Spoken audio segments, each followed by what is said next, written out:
Washington, President Donald Trump recognized the disputed city of Jerusalem as Israel's capital on Wednesday, December 6, prompting an almost universal diplomatic backlash and fears of new bloodshed in the Middle East.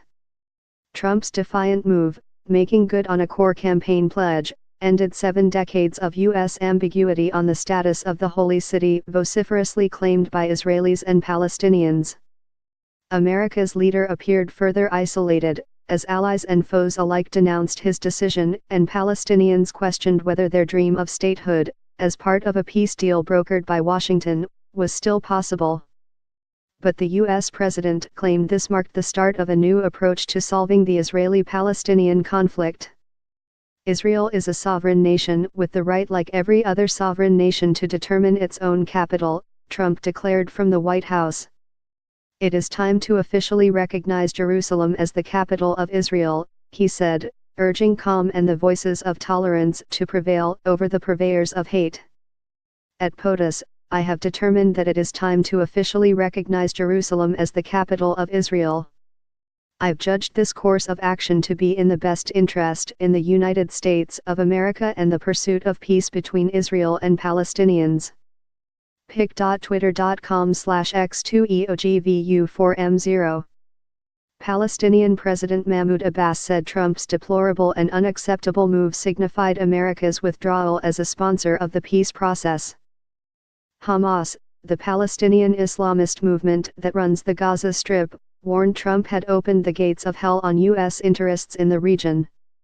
And although welcomed by Israel's Prime Minister Benjamin Netanyahu as a courageous and just decision, Trump's move left many angry U.S. allies struggling to find a measured response, and hoping that the tinderbox region is not destined for yet another round of bloodletting. Through gritted teeth, Britain described the move as unhelpful and France as regrettable. Germany said plainly that it does not support Trump's decision. 8 countries including Britain, France, and Italy pressed for an emergency meeting of the UN Security Council in response to the move, diplomats said. The leaders of Muslim nations meanwhile deployed ever harsher rhetoric to describe Trump's decision, dashing any hope of a muted response that would help avoid inflaming passions. Turkey and Iran, both vying for regional influence, tried to give voice to the anger felt by many across the Muslim world. Turkey called the decision irresponsible and illegal. Iran said it would provoke Muslims and inflame a new intifada. Diplomatic fallout making the announcement, Trump also kicked off the process of moving the U.S. Embassy from Tel Aviv to Jerusalem.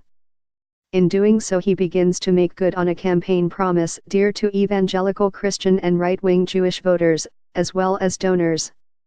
Trump's predecessors, from Bill Clinton to George Bush, made similar campaign promises. But they quickly reneged upon taking office and assuming the burden of war and peace. The 45th U.S. president was determined to show his arrival in Washington spells the end of business as usual, suggesting his predecessors failed to act through lack of courage.